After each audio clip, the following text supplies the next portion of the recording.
Welcome back, guys. I just want to thank you for your continued support and for believing in me.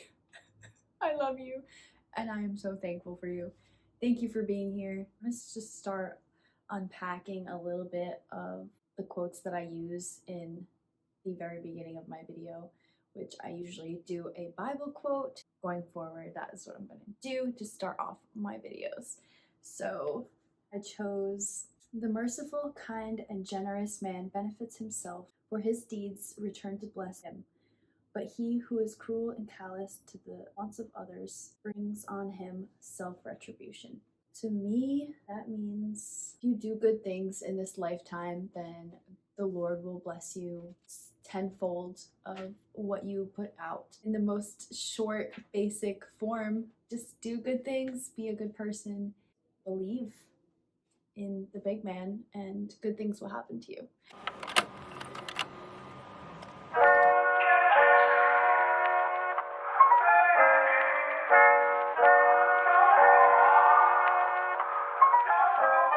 Today I'm going to give you some tips on how I have saved some money during COVID. It has also helped me minimize my waste as well and mindful of the things that I consume. That is what this video is about. I hope that you like it, and yeah, if you do, hit that subscribe button, give it a little like, let me know what you think below in the comments. All right, let's get to it. So tip number one is to make your coffee at home. So I know that a whole bunch of people say this all the time. I never used to listen to that because I was always had to have Dunkin' every day, twice a day. Some days I even had like 3, and then I would buy food as well. And if you drink 2 coffees a day, around $3, then it is about $240 a month on just coffee or like breakfast. Before, I used to just have a large coffee, and then when I became vegan, I would have to get almond milk, and then I would get a latte instead of a regular coffee, which was about $5 for one. So that's like $10 a day. You do the math, that's $300 a month. So this is how you can easily just save a couple extra $100 on just making your own coffee at home, and it's delicious. I will cut and show you how I make my coffee at home. You will save a whole lot of money if you just make your own coffee at home, and also you would not be wasting so much plastics and then the plastic straws.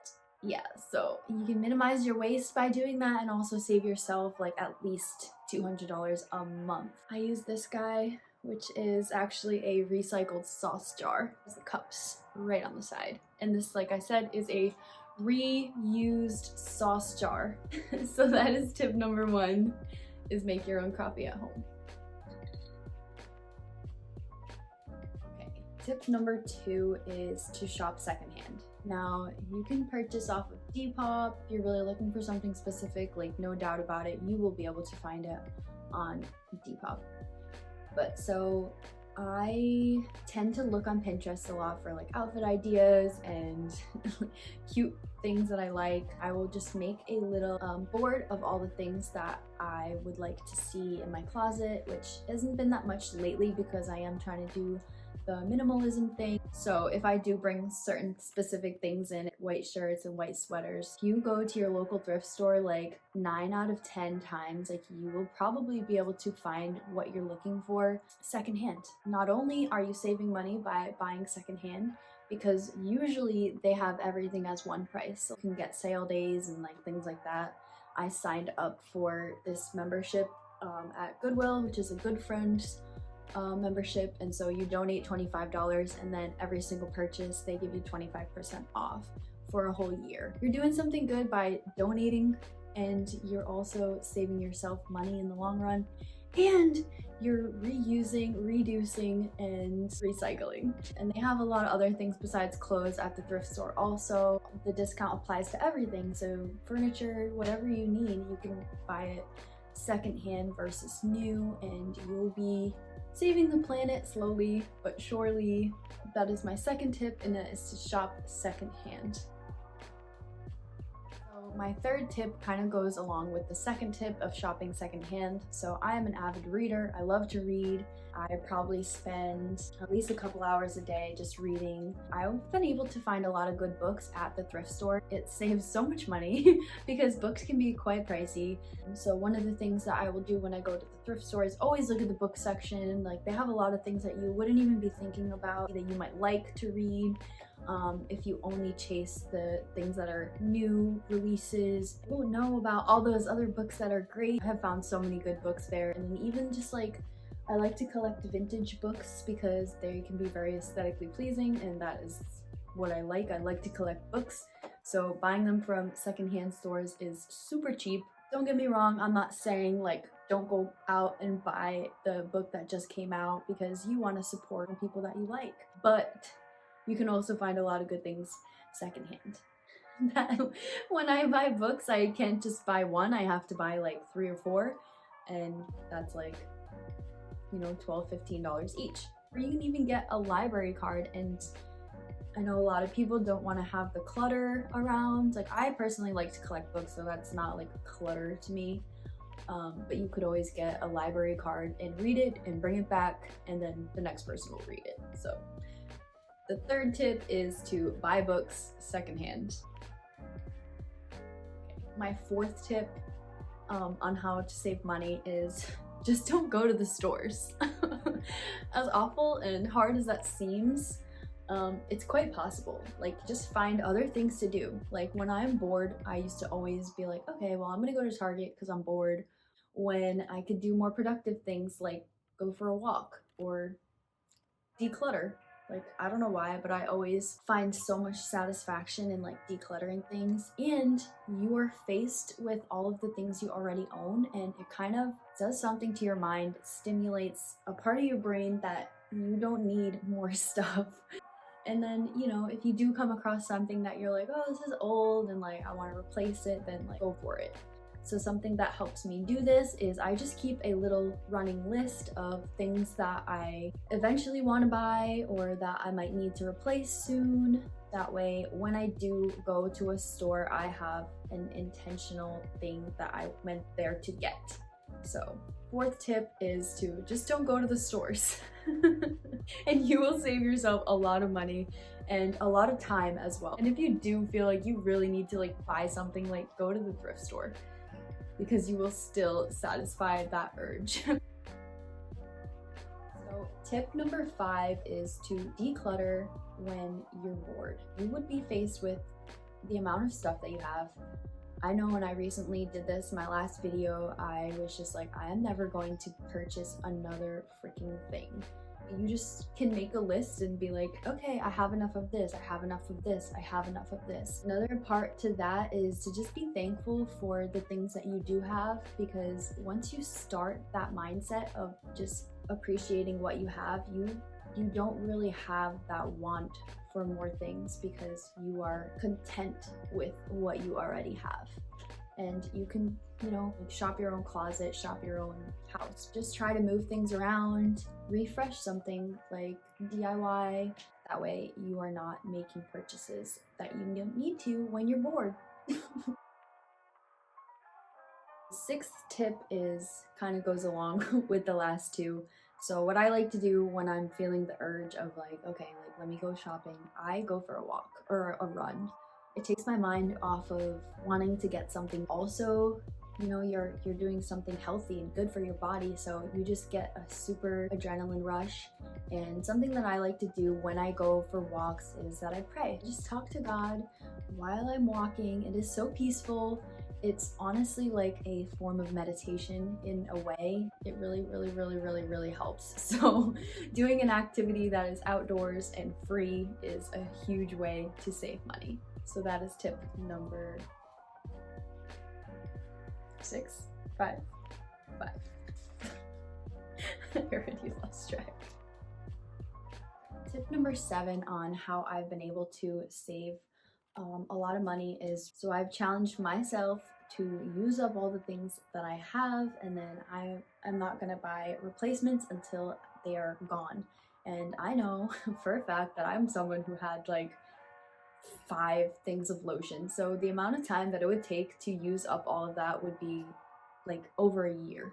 So you can save money by completely using up all of your products that you already have. And then the second step to that is I made this switch to using bar shampoo. It is a 2-in-1 bar shampoo and conditioner. The amount of money that we spend buying like shampoos and conditioners, I know that I would spend like $7, $8, $10 on shampoo and conditioner, and then I'd get it home, I'd use it once, and I'd be like, I don't like how this leaves my hair. And then that would just lead me to wanting to buy a new one, and then sitting on tons and tons of product that I don't even like. So I made the switch to Love Beauty and Planet. It is a bar shampoo and conditioner 2-in-1, and it costs $5, and so that lasts me about 3 months per bar. So if I were to only purchase 4 of those per year, that is $20 compared to the, I did the math earlier, I think it was like $120 or $30 per year on buying shampoo and conditioner. You're using that much more products, you're using plastic containers that they come in, you're being more wasteful by doing that. So you're minimizing your waste, you're saving yourself money, and you're not sitting on tons of products that you don't like. So that's an all-around win-win. That is tip number 7. Tip number 8 is also kind of like tip number 7. So a while back I stopped using makeup removers and like cotton pads, cotton balls, all those kinds of things. Mainly just because I didn't feel like it was environmentally friendly anymore. Like I used that for years and years and years and years. But also it is a way to save money. It's just to cut costs on things that are not absolutely necessary. So the switch that I made was I just use like a nice foaming cleanser that I bought, and I have one of those like scrubby brushes, and then I just use a towel to dry my face, and then I moisturize. And I have like this one serum that I use, it's a nighttime serum, and that is my complete skincare routine. It's a good switch. I use less products, and I feel like a lot of those makeup wipes would have like a lot of perfumes and like weird ingredients, making my face irritated and just being wasteful at the same time. So tip number 8 is to make the switch. Okay. Tip number 9 is save money first. So if you allocate all of your bills and everything like that, most people tend to save money after what is left over. But if you were to put your savings away first and then rework all of your money into like your bills and stuff, you would be at least 5 times more likely to keep that money saved versus just saving what is left over at the end of the paycheck or the end of the month. So tip number 9 is to save first. And believe me, I was never somebody who saved my money. I would just blow tons of money living at home without a car payment. I just literally blew all kinds of money on like purses and watches and just all kinds of stuff like that I wish that I could go back and change my ways. Save first, kids. It's not as hard as you think. Another thing that I do is I try to make like a habit tracker for the month. So I'll block out every single day, and then for all of the days that I didn't spend any money, I shaded in. So I know how many days per month that I went and I bought something versus how many days that I was completely good and I didn't spend any money. So that is a good visual thing on how to see how many days are you shopping. All right, last but not least, tip number 10 is to find a hobby that doesn't cost you money. Maybe you have other hobbies that you wanted to do in the past, just laying around the house. Like for me, I know that I always want to pick up drawing again and like be artistic and or sew. So once you can save some time by not going shopping and such, you will find time to do those things, and just challenge yourself to actually bring it to life. Use those extra couple hours that you have to feel so accomplished and fulfilled if you do that. And you will also be saving money. That is the last and final tip. Number 10 is to work on your hobby. You probably already have purchased most of the things that you need to do those hobbies. So do it. Do it now. I'm probably going to work on a lot more things like this throughout 2021 as I'm doing my no-buy year. And yeah, I will guide you as best that I can throughout these times and what I'm doing to help save money and lower my waste and my journey toward minimalism. So I hope that you enjoyed this video. Thank you so much for watching. I am so grateful, so thankful for you being here. Give it a like, subscribe, and that way the YouTube algorithm knows that I'm doing a good job. And yeah, I'll see you when I see you. Bye!